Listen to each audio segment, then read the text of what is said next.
রহমতুল্লাহ। আমরা গতকাল রাজ্য দেখতে পেয়েছি জেলার পক্ষের শক্তিদের মধ্যে অন্যতম নেতা বিপি নূরের মুখ থেকে কিভাবে রক্ত ফিরিয়ে নিয়ে রাজপথে পড়েছে। আমরা দেখতে পেয়েছি কিভাবে নেতা কর্মীদের উপরে মর্মান্তিক ভাবে লাঠিচার্জ করা হয়েছে। আমরা বলতে চাই এই হামলার পিছনে যে জাতীয় পার্টি সব থেকে বড় দায়ী। এই জাতীয় পার্টি ভারতীয় আধিপত্যবাদী শক্তির অন্যতম সহায়ক।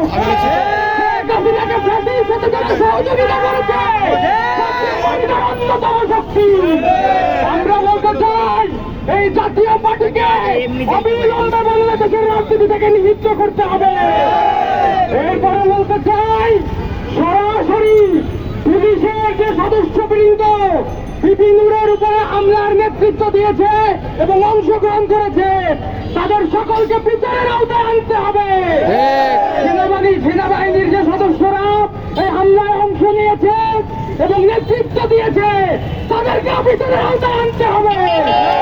অন্যথায় বাংলাদেশের এই অভ্যুত্থানের সকল শক্তি ঐক্যবদ্ধ হয়ে এই বিচার আদায় করে দেবে ইনশাআল্লাহ।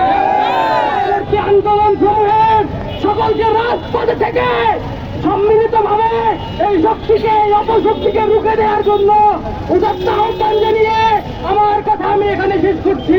আসসালামু আলাইকুম ওয়া রাহমাতুল্লাহ।